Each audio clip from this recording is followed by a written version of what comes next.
Good morning, friends. We have once again met here for the purpose of learning English. I have been busy with my schedule, that's why I could not give you time for the last 2 or 3 days.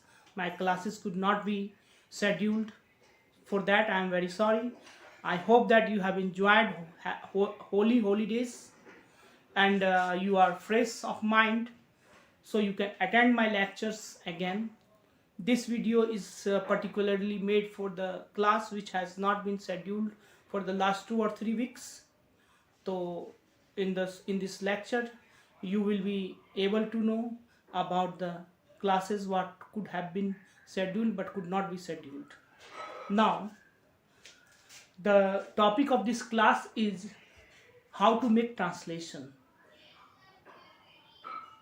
Friends, making of the translation is very much easy for us, but we cannot translate it easier because we don't know the exact method, and the method which I will show you and the method which I will teach you will be the different of all others methods, and it will be never written in any book. It will be written, but there will be some differences. I will teach you the translation in a scientific way. How to make translation in scientific way.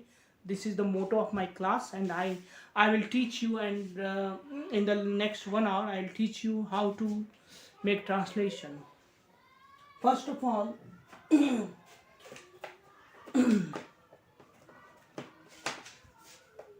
there are 4 things in a translation, and these 4 things are very important. Translation बनाने के लिए 4 चीज़ों की ज़रूरत होती है, और ये 4 चीज़ें को जो समझ लेगा वो ट्रांसलेशन बहुत ही इजी वे में बना पाएगा. क्योंकि हम हिंदी मीडियम के स्टूडेंट्स के लिए ये बहुत ही कठिन होता है कि हम किसी बड़े से बड़े ट्रांसलेशन को कैसे बनाएं. तो in this lecture I will tell you how to make translation. तो फर्स्ट ऑफ ऑल ट्रांसलेशन के लिए आपको क्या क्या चीज़ों की जानने की ज़रूरत है. Subject, auxiliary verb, main verb and object. तो सब्जेक्ट के बारे में सबसे पहले हम लोग जानेंगे. सब्जेक्ट का हिंदी होता है कर्ता. जैसा आपने कई किताबों में पढ़ा होगा कि सब्जेक्ट को हम लोग कर्ता कहते हैं हिंदी में. कर्ता का मतलब जो काम करता है. बट यहाँ पे हमें इस सब्जेक्ट को डिफरेंट वे में लेना है. हमें जो ट्रांसलेशन बनाना है, हमने आपको 5 Ws के बारे में बताया था मेरे फर्स्ट क्लास में. उसी पे बेस्ड है ये फॉर्मूला. हमको वो डिफिनेशन या परिभाषा पे नहीं चलना है कि सब्जेक्ट क्या है. हमें ट्रांसलेशन कैसे बनाना, उसमें सब्जेक्ट कैसे खोजना है, ये हमें जानना है. तो आप लोग नोट करेंगे, सब्जेक्ट का मतलब होता है हु डज समथिंग. सब्जेक्ट का मतलब होता है हु डज समथिंग. हमें सबसे पहले किसी भी सेंटेंस में तलाश करना है कि उसके अंदर काम क्या है, और काम से क्वेश्चन करना है कि कौन कर रहा है. काम से क्वेश्चन करना है कि कौन कर रहा है. तो सब्जेक्ट का मेन मतलब हो गया, सब्जेक्ट का मतलब हो गया कि काम से कौन और किसने का क्वेश्चन करने पर जो आंसर मिलेगा उसे हम सब्जेक्ट कहेंगे. सब्जेक्ट यहां तक क्लियर है. जैसे कि मैं घर जाता हूं. मैं घर जाता हूं, यहाँ पे काम क्या है, जाना. मैं घर जाता हूं, काम है जाना. तो कौन जाता है, कौन जाता है कि मीन्स मैं जाता हूं. तो यहाँ पे सब्जेक्ट हो गया मैं. मैंने राम को मारा. यहाँ मारना एक काम है. हम पहले खोजेंगे काम क्या है, तो मारना. कौन मार रहा, किसने मारा, राम ने. तो यहाँ पे सब्जेक्ट है राम. किसी किसी लोगों के द्वारा आपने सुना होगा कि जहाँ ने लगा वो भी सब्जेक्ट है. ऐसा होता है, लेकिन किसी किसी केस में ऐसा नहीं भी हो सकता. एम आई राइट? ओके, हम आगे बढ़ेंगे. सब्जेक्ट हो गया कि काम से कौन और किसने का क्वेश्चन करने पर जो आंसर मिलेगा उसको हम सब्जेक्ट कहेंगे. अब हम चलेंगे एक्सिलरी वर्ब पे.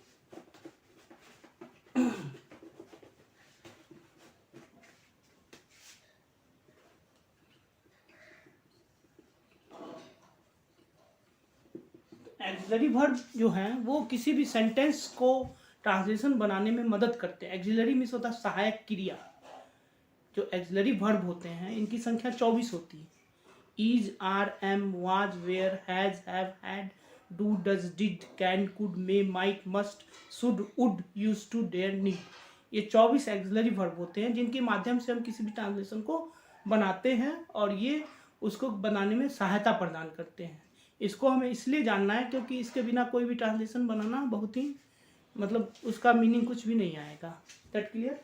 तो इसको नोट करेंगे। Is, are, am, was, were, do, does, did, has, have, had, can, would, will, would, shall, should, may, might, must, ought to, used to, dare, need। कितने? 1 2 3 4 5 6 7 8 9 10 11 12 13 14 15 16 17 18 19 20 21 22 23 24। ओके, तो 24 एक्सिलरी वर्ब होते हैं। जैसे can जो है सकता है के लिए लगता है, कुड सकता था के लिए लगता है या सका के लिए लगेगा, शुड चाहिए के लिए लगेगा, मस्ट अवश्य चाहिए के लिए लगेगा, हैज हैव जो है चुका है चुकी, जो हम जब टेंस पढ़ेंगे उसमें पता चलेगा टेंस में। तो मैं ये सभी एक्सिलरी वर्ब के बारे में आपको बताऊंगा, लेकिन इससे पहले हमें आप जानना मेन वर्ब। सब्जेक्ट हमने जान लिया कि who does something is called subject, मतलब जो काम करता है उसको हम सब्जेक्ट करते हैं। काम से क्वेश्चन करना है कौन और किसने का। अभी हमने एक्सिलरी वर्ब जाना। एक्सिलरी वर्ब किसी भी सेंटेंस को बनाने में मदद करते हैं, सहायता प्रदान करते हैं। इनकी संख्या 24 होती है। Is, are, am, was, were, has, have, had, can, could, may, might, do, does, did, will, shall, would, should, can, could, may, ये ought to, used to, dare, need, ये सारे 24 एक्सिलरी वर्ब होते हैं जो मैंने नोट भी कर दिए हैं। अब जो है हमें ये जानना है कि मेन वर्ब क्या है।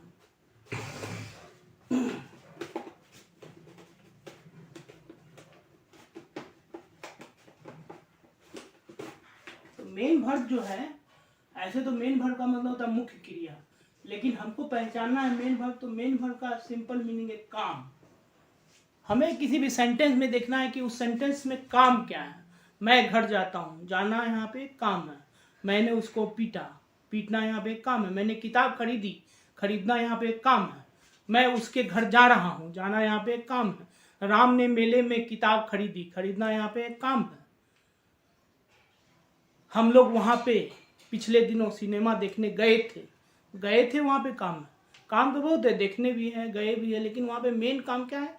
गए तब ना सिनेमा देखे। तो पहला काम है जाना तब देखना।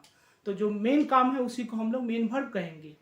और ये मेन वर्ब जब आप पहचान लोगे तो आप सब्जेक्ट भी पहचान लोगे, क्योंकि हमें काम से क्वेश्चन करना है कौन और किसने। मैं एक बड़ा सेंटेंस दे रहा हूँ, उसमें एक एग्जाम्पल के द्वारा बताता हूँ। आकाश में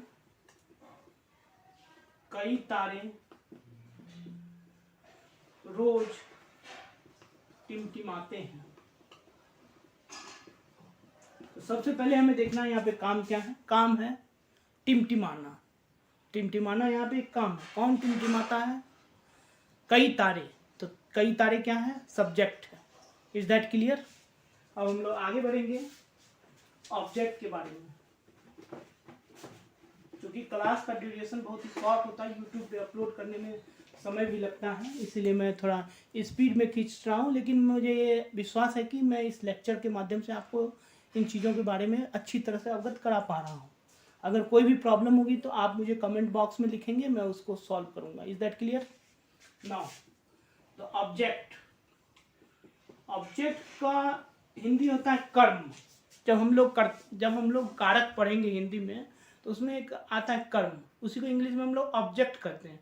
ऑब्जेक्ट का जो परिभाषा होती है वो होती है जिसपे क्रिया का फल पड़े। ये सब चीज़ें जो होती है ना इतनी कलिष्ठ होती हैं कि लोगों क्रिया का फल पड़े जो है, ये चीज़ें जो है सभी को समझ में नहीं आएगी। इसीलिए मैंने ऑब्जेक्ट का एक डिफिनेशन ये बनाया है कि काम से क्वेश्चन करना है किसको, काम से क्वेश्चन करना है किसको,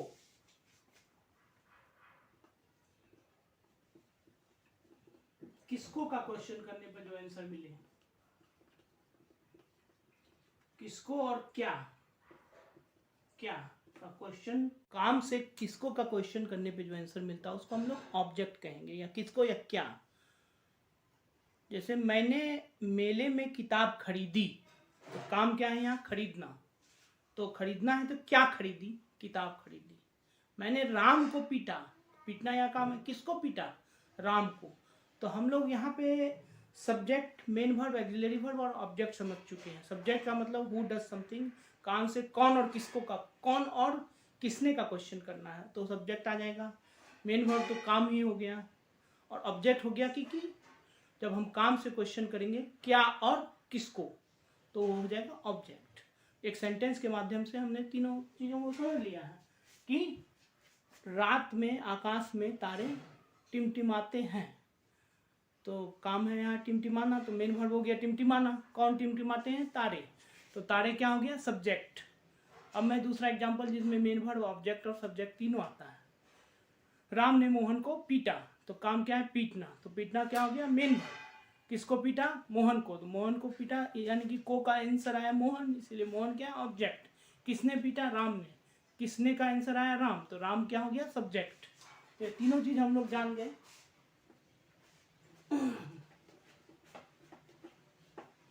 अब चूंकि मेरा ट्रांसलेशन बनाने का तरीका बिल्कुल ही अलग है, इसको आप किसी किताब में ढूंढोगे तो सोचोगे कि मैं गलत पढ़ा रहा हूँ, लेकिन ये एक साइंटिफिक वे है जो कि आप जब समझ जाओगे तो आपको आसान लगेगा। इसलिए आसान बनाने के लिए मैंने एक फॉर्मूला बनाया है। This is not approved by grammarian, but it is a formula which can make you fluent in English, because you can easily translate and you can speak in English very well. तो देखेंगे हम, सकता है में कौन सा auxiliary verb लगता है, कैन। तो हमारा फॉर्मूला है अफर्मेटिव सेंटेंस के लिए, अफर्मेटिव सेंटेंस उसको कहते हैं जिसमें कि क्या और नहीं ये सब नहीं होता है। सिंपल सेंटेंस जिसमें नहीं भी नहीं रहेगा और क्वेश्चन भी नहीं रहेगा उसको अफर्मेटिव सेंटेंस कहेंगे, और जिसमें आदेश भी नहीं रहेगा। तो जैसे मैं किताब खरीद सकता हूँ, ये सेंटेंस है, और हमारा फॉर्मूला है subject plus auxiliary verb plus main verb plus object. ये हमारे अफर्मेटिव सेंटेंस को बनाने का फॉर्मूला है, subject plus auxiliary verb plus main verb plus object. तो सब्जेक्ट ढूंढने के लिए पहले हमें क्या देखना है, काम, और काम यहाँ पे क्या है, मैं किताब खरीद सकता हूँ, काम क्या है, खरीदना। काम क्या है, खरीदना। तो हमें काम मिल गया, खरीदना। मैंने काम से क्वेश्चन करना है कौन और किसने, कौन किताब खरीद सकता है, तो कौन खरीद सकता है, मैं किताब खरीद सकता हूँ। तो मैं यहाँ हो गया सब्जेक्ट, मैं का इंग्लिश होता है आई। ऑक्सिलरी वर्ब के लिए यहाँ पे हमें सेंटेंस के लास्ट में देखना है। ऑक्सिलरी वर्ब को पहचानने के लिए सेंटेंस के लास्ट में क्या है, सकता है। तो सकता है के लिए ऑक्सिलरी वर्ब हमने बताया कि कैन लगेगा, सकता है के लिए ऑक्सिलरी वर्ब लगेगा कैन। तो I can. Main verb means होता है काम, मेन वर्ब मीन्स होता है काम। तो काम क्या है, खरीदना, खरीदना का इंग्लिश होता है बाय या परचेज। तो आई कैन बाय। ऑब्जेक्ट, क्या खरीद सकता है, किताब। क्या का क्वेश्चन करने पे जो आंसर मिले उस ऑब्जेक्ट करेंगे। तो क्या खरीद सकता है, किताब। तो I can buy a book, क्योंकि यहाँ पे बुक का नंबर नहीं लिखा है तो एक ही बुक है, किताबें नहीं लिखा है इसीलिए किताब में तो अ बुक हो जाएगा। Is an article which will be taught in the next class और after next class. All the topics will be covered in my all the classes, and this class is meant for the purpose of your learning only. It is not the purpose for earning money, so don't take it कि I am here for earning money. Okay, तो ये हम लोग समझ गए। मैं किताब खरीद सकता हूँ, I can buy a book। Subject plus auxiliary verb plus main verb plus object. अब एक दूसरा सेंटेंस का एग्जांपल देखेंगे हम लोग। फॉर्मूला हमारा आप लोग नोट कर लीजिए। फॉर्मूला है subject plus axillary verb plus main verb plus object. ये शॉर्ट में लिखा है मैंने, एस सब्जेक्ट हो गया, ए भी एक्सिलरी वर्ब, एम भी main verb, O for object. तो इस फॉर्मूले के आधार पे मैं एक ट्रांसलेशन लिख रहा हूँ मैंने, तो यहाँ पे राम को उसके भाई ने एक किताब दी। चूंकि ये एक सेंटेंस जो है टेंस पे आधारित है, तो इसको मिटा दे रहे हैं। राम को उसके भाई, राम को उसका भाई, इसको मैं मॉडिफाई कर दे रहा हूँ। राम को उसका भाई एक किताब दे सकता है, मान लो ऐसे रहेगा। टेंस जब हम पढ़ाएंगे तो उसका फॉर्मूला में थोड़ा सा चेंज होगा। तो राम को उसका भाई एक किताब दे सकता है। तो यहाँ पे हमको पहले सब्जेक्ट खोजना है। सब्जेक्ट खोजने के लिए हमें काम दिखना है। काम क्या है? काम यहाँ पे क्या है? दे सकता है। तो देना, देना क्या है? काम। तो देना का इंग्लिश क्या होता है? गिव। देना कौन दे सकता है? सब्जेक्ट से हमको ऑब्जेक्ट, ये सॉरी मेन वर्ब से हमें क्वेश्चन करना है कि कौन दे सकता है। कौन का क्वेश्चन करना है, कौन और किसने। तो कौन दे सकता है? राम। तो राम हो गया सब्जेक्ट। नहीं सॉरी, कौन दे सकता है? उसका भाई। देखो मैं भी कंफ्यूज कर गया, इसलिए आप भी कंफ्यूज कर सकते हो। मैं चूंकि इधर ध्यान था मेरा, मैं कंफ्यूज किया, for that I am sorry. But आपको यहाँ ध्यान देना है कि कोई भी सिंपल आदमी इसमें कंफ्यूज कर सकता है, क्योंकि राम यहाँ पहले है, वो ट्रांसलेशन में लिख देगा राम, जो कि गलत हो जाएगा। कौन दे सकता है, मेरा फॉर्मूला जो है आप अगर ध्यान से पढ़ लोगे तो ये बहुत ईजी बन जाएगा। कौन दे सकता है? उसका भाई। कौन दे सकता है? उसका भाई। तो सब्जेक्ट यहाँ उसका भाई है, राम नहीं है। तो उसका भाई का ट्रांसलेशन यहाँ पे इंग्लिश क्या हो जाएगा? His brother.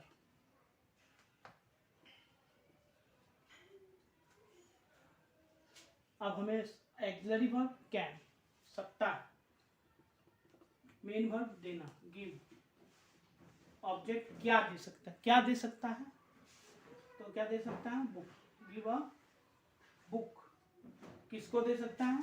राम को। कभी कभी सेंटेंस में दो ऑब्जेक्ट हो सकते हैं, क्या और किसको, दोनों हैं। तो पहले क्या वाले ऑब्जेक्ट को रखेंगे, उसके बाद किसको वाले ऑब्जेक्ट को रखेंगे। To Ram. His brother can give a book to Ram. Ram को उसका भाई एक किताब दे सकता है। His brother can give a book to Ram. या हिज ब्रदर जो है, या उसका भाई है, राम का भाई है कि किसी और का भाई है, हम नहीं जानते हैं, इसीलिए यहाँ हिज का ही प्रयोग होगा। ऐसे जब हम इनडायरेक्ट स्पीच और डायरेक्ट स्पीच पढ़ेंगे तो यहाँ पे, तो वहाँ पे ये जो है सेंटेंस का मीनिंग कुछ और हो जाएगा और वो चेंज हो जाएगा। तो राम को उसका भाई एक किताब दे सकता है। तो his brother can give a book to Ram, ये एक ट्रांसलेशन के माध्यम से हमने बनाया। जब स्पोकन इंग्लिश में कोई भी सेंटेंस बनाते हैं तो उसका मीनिंग क्या निकल रहा है उस पर बनाते हैं। जैसे राम को उसका भाई एक किताब दे सकता है, तो Ram's brother can give him a book, ये भी हो सकता है, लेकिन ये स्पोकन इंग्लिश है। But we are not learning here spoken English right now, so that's why this is a translation. So in this translation this can be made like this only. अब एक और सेंटेंस देखेंगे।